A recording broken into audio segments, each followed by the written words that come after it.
Okay, you know that feeling when you walk into like a really old bookstore Yeah. and you're like surrounded by these dusty old books. You just kind of get this feeling like there's something amazing hidden in there somewhere. Oh, absolutely. That's kind of the vibe I'm getting from the source material for this deep dive. We're talking Allan Kardec's The Book of Mediums, Yeah. straight out of 1861. And let me tell you, this is not your average ghost story collection. No, not at all.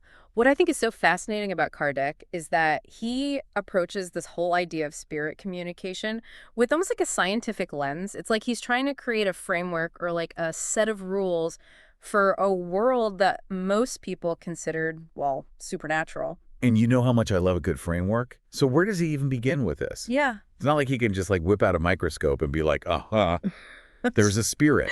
Right, exactly. I mean, he starts with that fundamental question, do spirits exist? But instead of just relying on, faith or hearsay, he wants to ground this existence within natural laws to make it almost like, understandable. Okay, that's a pretty bold move for the mid-1800s. But how do you go about explaining something that is inherently unexplainable? Right, and this is where things get really interesting, I think. Yeah. So Kardec introduces this concept of the perispirit. And you can almost imagine it like this sort of invisible fluidic double of the physical body, almost like this ethereal twin, right? Okay. And this, according to Kardec, was the perispirit. It's not like a ghost in the traditional sense, but like a being with this semi-material body allowing it to interact with our world. It's interesting because this is the 19th century, right? And everybody was really into electromagnetism. And it's almost like he's trying to ground this idea of the perispirit in the scientific language of the time. Like the perispirit is like this invisible energy field that allows the spirits to interact with our world, just like they thought electricity allowed for things to happen at a distance. Absolutely. It's a fascinating parallel. And it's through this perispirit that Kardec kind of explains all sorts of phenomena from your classic, moving tables and rapping sounds to even like some more bizarre occurrences. Okay, so we got to talk about the bizarre occurrences. He doesn't just stop at moving furniture, does he? Oh, no, not at all. Give us the good stuff. We're talking like objects appearing out of thin air, changes in an object's weight, things that would make even, the most skeptical person raise an eyebrow. But the thing is, Kardec doesn't just present these as stories. He tries to back them up with like real life accounts. Now that's where I want the footnotes. Give us an example. So he talks about this Navy ship where the crew claimed to communicate with the spirit of a deceased lieutenant through, you guessed it, table rapping. Okay, table rapping on a ship. I am picturing a very specific scene from Master and Commander, but with more spirits. What happened? So this lieutenant's spirit actually revealed that he had this unpaid debt to the captain, right? A detail that, according to Kardec, no one on board knew, not even the captain himself. All right, now that's just good storytelling. Yeah. And Kardec uses this to build his case.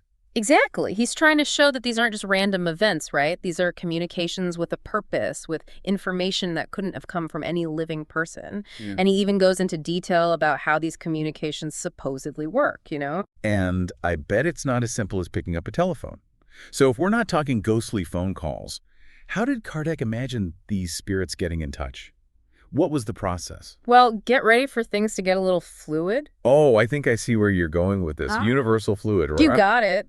Kardec was very much a man of his time. And in the 19th century, this idea of invisible forces and fluids, well, it was all the rage in scientific circles. Right. He believed that there was this universal fluid that kind of like permeated everything. It connected the physical world with the spirit world. So kind of like a cosmic internet. Yeah. With spirits sending out emails. Yeah. That's a great way to put it. And he saw mediums as being particularly sensitive to this fluid, right? Like antennas picking up signals. And the spirits, through their perispirit, right, they could manipulate this fluid to create effects in the material world. So spirits are like hacking into the universal fluid, using the medium as a conduit, and boom, we've got ourselves a table rapping session in the captain's quarters. Essentially. But not all mediums, according to Kardec, were created equal. In fact, he goes into incredible detail, categorizing all these different types of mediums, almost like he's creating a user manual for spirit communication. Okay. So you've got your mediums who experience like physical sensations, those who can see spirits or hear them, and then you've got the specialists. Specialists, like mediums who could give you stock tips from beyond the grave. Not quite. Think more along the lines of data ports. Okay, ports. What are we talking about here? I'm picturing a sudden influx of berets, but that's probably not it. Even wilder than that.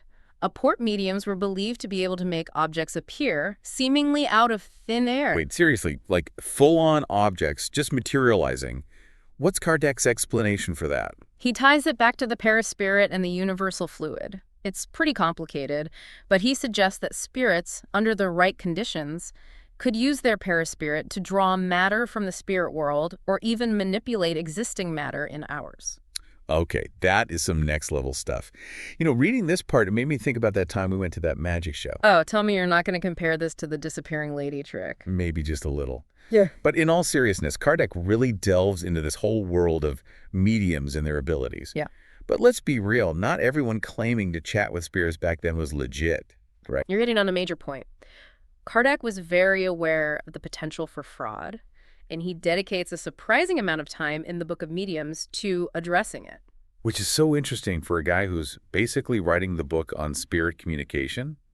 He's not afraid to call out the fakers. Exactly. He details common tricks, warns against blindly trusting anyone who claims to have spirit contact, and even provides guidelines for how to identify genuine communication versus staged phenomena. So he's like the original Ghostbuster, but with fewer proton packs. More like a 19th century mythbuster armed with logic and observation, he really emphasizes using critical thinking, even when you're dealing with the spirit world. Which, let's face it, is good advice for pretty much anything in life. It's like he's saying, hold on a minute, don't just take my word for it, or the word of, well, you know, some random spirit. Let's all put on our thinking caps here. Exactly. And this is where, Kardec's thing about discerning the good spirits from the bad spirits, right? Like, that becomes really important. He's got all these criteria for how you even evaluate the messages coming through.